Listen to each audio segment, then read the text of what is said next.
हाय हाय हाय, एक और new video के साथ स्टार्ट करते हैं। और एक मस्त टॉपिक जो मैं भी फेस कर रहा हूँ या फिर मैंने जो ऑब्जर्व किया है, बहुत सारे लोग इस प्रॉब्लम को फेस कर रहे हैं। लाइक क्विक कॉमर्स और ये जो ऑफलाइन बिजनेस है, ये कहीं दोनों एक दूसरे को क्लैश कर रहे हैं। और ये क्विक कॉमर्स जो है वो ऑफलाइन जो रिटेलर्स है, लाइक हमारे और आप जैसे जो रिटेलर्स हैं, उनको बहुत ज्यादा इशू क्रिएट कर रहा है और करेगा भी। पहले जैसे अमेजोन था और फ्लिपकार्ट, ये सारी कंपनीज थी, हमारा जो मार्केट शेयर था, हमारा जो मार्केट था, लाइक जो कस्टमर आता था सामान देखता था, उसका थोड़ा सा परसेंटेज कम हुआ है।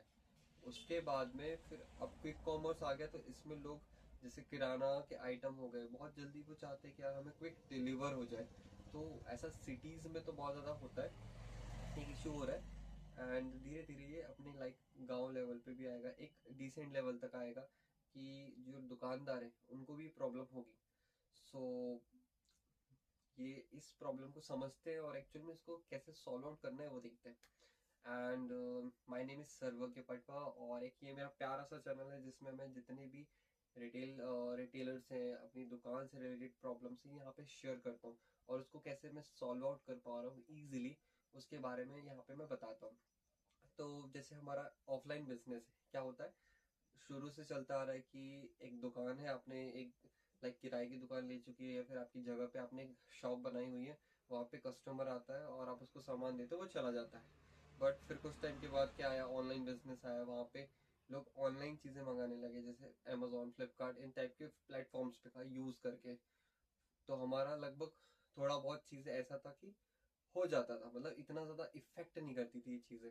बट अब क्या हो गया, क्विक कॉमर्स आ गया जिसमें ग्रोसरीज डिलीवर हो जाती है, आपके किराना के आइटम्स डिलीवर हो जाते हैं, ज्वेलरीज के आइटम डिलीवर हो जाते हैं।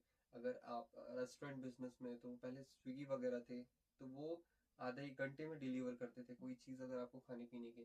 पर अब वो with in 10 minutes, under 15 minutes, इस टाइप का डिलीवरी पीरियड हो गया। तो अब हम इसको कैसे सॉल्व आउट कर सकते हैं? देखो, आप पूरी तरीके से इस बिजनेस को तो बंद नहीं कर सकते हैं, जो हम अभी रिटेल बिजनेस चला आ रहे हैं कि यार पूरी तरीके से हम शिफ्ट हो जाए एकदम से इस पे। तो वो चीज़ तो बिल्कुल नहीं हो सकती। या फिर हम उन कंपनी से लड़ सकते हैं, ये चीज़ भी हम नहीं कर सकते। तो बेटर वे क्या है, बेटर सॉल्यूशन क्या है जो मुझे लगता है, और एक प्रैक्टिकल सॉल्यूशन ये है कि हमें उस चीज़ का यूटिलाइज करना चाहिए, हमें भी वैसे ही शिफ्ट करना चाहिए। जैसे मिंत्रा हो गया, फ्लिपकार्ट हो गया, अमेजोन हो गया, यहाँ पे लिस्टिंग्स है, हम अपने प्रोडक्ट्स के एक एज अ सेलर बन चुके हैं वहां पे हम, ठीक है। एक सेलर है कि हम अपना सामान जो है, हम अमेजोन के पास में लिस्ट कराते हैं और वहां से जो है हमारा सामान कोई दूसरा कस्टमर देखता है, तो वो वहां से एज अ परचेज आउट करते हैं, तो हमारी तरफ से हम उसको प्रोवाइड कर देते हैं, ठीक है। सो मैं बहुत सिंपल सा एक यही चीज को फॉलो करना है कि ऐसा तो है नहीं कि यार ब्लिंकिट उसने एक ऐप बनाया है, या ये ग्रोसरीज के जितने भी एप्स बने हुए हैं या जो भी एप्स हैं, ये सब सामान खुद का बेच रहा है, ऐसा नहीं है ना। यहाँ पे भी हमारे जैसे ही रिटेलर्स हैं, होलसेलर्स हैं, या फिर हमारे जैसे ही बिजनेसमैन हैं या दुकानदार हैं, जो इस दुकान का जो इस टाइप का सामान बेच रहे हैं। तो इतना सारा फुटफॉल, तो इतना सारा सामान तो वो भी कोई बड़े वेयर हाउस में रख नहीं सकते। तो अब हमें ही इन प्लेटफॉर्म्स का यूज करना चाहिए, इनका यूटिलाइज करना चाहिए, ताकि हमारे कस्टमर्स कनेक्ट हो चुके हैं। अब कनेक्ट हो गया, ऐसा तो है नहीं कि यार आपके पास में डाटा नहीं रहेगा, सिस्टम से रहेंगे। अगर आप बेहतर इसको क्या कर सकते हो, ठीक है, आप ब्लिंकिट का यूज कर रहे हो, जोमेटो का यूज कर रहे हो, क्विक जोमेटो ऐसा कुछ उसका नाम है। वहां पे हमने अपने प्रोडक्ट्स लिस्टिंग किए, धीरे धीरे करके आपके पास में कस्टमर्स आएंगे, क्योंकि आपको मार्केटिंग भी करनी पड़ेगी, कुछ इन्वेस्टमेंट करना पड़ेगा, तब जाके आपकी एक वहां पे अथॉरिटी बनेगी। और जो ब्लैंकेट इस टाइप की जो एप्स हैं, आपकी जो रैंकिंग है, वहां पे एक रैंकिंग का भी रहता है, तो वो थोड़ी धीरे धीरे करके आपकी बेटर होती है, जिसके कारण आप ज्यादा स्प्रेड होते हो उस पर्टिकुलर रीजन, उस पर्टिकुलर सिटी, उस पर्टिकुलर एरिया में, ठीक है। अब हम उसके साथ साथ क्या और बेहतर कर सकते हैं? ऐसा तो है नहीं कि जो हमारे यहाँ पे सामान है वो पूरा का पूरा ब्लिंकिट में मिलने लगेगा, या तो हमारे पास क्या ऐसी चीजें हैं जो वहां पे नहीं मिलता है या ऑनलाइन नहीं मिलता है, हम उसको ऑनलाइन लेके जाएं। कैसे? हम एक लड़के को या फिर ऐसा कोई डिलीवरी बॉय को हायर करें, उसको एक सैलरी, डिसेंट सैलरी दें, अपनी अपनी गाड़ी या फिर आप स्कूटी जो दे सकते हैं, जिस एंड पेट्रोल भरवा के उसको बढ़िया से बोलो कि भाई अपन चालू कर रहे हैं एक डिलीवरी सिस्टम, आधे घंटे में, 15 मिनट में, 20 मिनट में एक जितना एरिया आप कवर कर सकते हो इसको एक छोटे पैमाने पे स्टार्ट करो। ठीक है, आपके आसपास के लोगों को थोड़ा सा मार्केट में स्प्रेड करो कि, या फिर आप अपने पीछे, जैसे ये मेरे पीछे दिख रहा है यहाँ पे बढ़िया ऐसा आपका कोई पीछे का वाला एरिया होगा, वहाँ पे लिख लो कि डिलीवरी सिस्टम स्टार्ट कर रहे हैं, ये प्रोडक्ट्स आपको मिल जाएंगे। ऐसा नहीं कि आपको पूरे प्रोडक्ट एक साथ लिस्ट करना है, इतना सारा बर्डन नहीं लेना है। थोड़े थोड़े थोड़े करके पहले 20 प्रोडक्ट्स हम उसके अंदर डालेंगे, फिर अगर वो चीज़ अच्छा वर्क करने लगी है या जो भी गलतियाँ हो रही हैं तो हम उसको नोट डाउन करेंगे, उसको कैसे सॉल्व आउट करना है वो देखेंगे।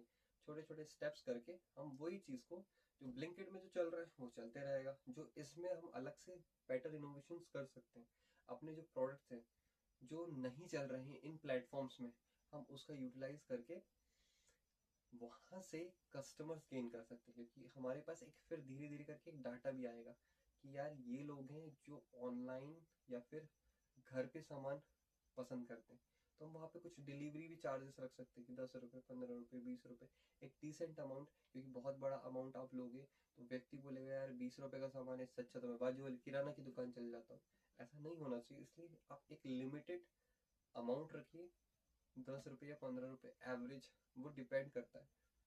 ठीक है, और एक कोशिश करिएगा कि मिनिमम जो आपका प्रोडक्ट है उसका मार्जिन जो है, मान के चलिए अगर 100 रुपये का प्रोडक्ट है, ठीक है, और उसका मार्जिन अगर आपके पास में 10 ही रुपये का है, तो आप वो प्रोडक्ट सेल आउट कर रहे हैं तो आपको वो 110 रुपये का देना पड़ेगा। ठीक है, जिस प्रोडक्ट में मार्जिन ज़्यादा है वो प्रोडक्ट आप दोगे तो वो ज़्यादा बेहतर रहेगा मेरे ओपिनियन में। ठीक है, इस चीज़ को समझते हुए, और अगर मैं बेहतर समझाऊँ, हम वही थोड़े बड़े प्रोडक्ट्स को वहाँ पे डाल सकते हैं। ठीक है, ज्वेलरी टाइप की चीज़ें चलेंगी नहीं। ज्वेलरी एक ऐसी चीज़ है जिसे देखा जाता है। ठीक है, जैसे बैंगल्स हो गए, बैंगल्स एक ऐसी चीज़ है देखा, आँखों देखा या फिर पहन के महसूस करके, टच करके, फील करके ये सारी चीज़ें ली जाती हैं।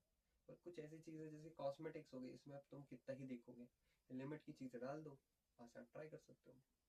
ठीक है, ये कुछ बेहतर प्रैक्टिकल सॉल्यूशंस हैं जो हम कर सकते हैं इस ऑफलाइन बिजनेस को थोड़ा इम्प्रूव करते हुए। क्योंकि आपका बिजनेस तो चल ही रहा है, आपके पास कस्टमर धीरे धीरे करके कम होंगे, अब बढ़ेंगे नहीं। अब बढ़ाना है तो हमें न्यू स्ट्रेटजीज का यूज़ करना पड़ेगा। एक तो मैंने ब्लिंकेट वाला बताया, दूसरा खुद की आप खुद से ओन चालू करिए। और बहुत ज़्यादा स्केल पे नहीं लेके जाना है आपको, पर्टिकुलर अपने छोटे मोहल्ले से स्टार्ट कर, वही बहुत है। और भी अगर आपको कोई प्रॉब्लम्स है, चैलेंजेस है जो आप फेस कर रहे हो अपने बिजनेस में, तो आप मुझे बिल्कुल कमेंट करके बताओ, ताकि मैं उस पर बेहतर वीडियोस बना सकूं। और कुछ और आपकी तरफ से इम्प्रूवमेंट्स ज़रूर बताइए इस वीडियो पे। एंड वो कुछ प्रॉब्लम्स ऐसे भी हो सकती है शायद मैं भी फेस कर रहा हूँ, मुझे पता ना हो, बट मैं ट्राई कर रहा हूँ ताकि मैं भी बेटर हो सकूँ, आप भी बेटर हो सको। एंड आशा करता हूँ ये वीडियो आपको पसंद आया होगा। और कोई प्लीज़ इस वीडियो को लाइक करो, सब्सक्राइब करो, फॉलो करो। एंड मिलते हैं नेक्स्ट वीडियो में। Bye bye.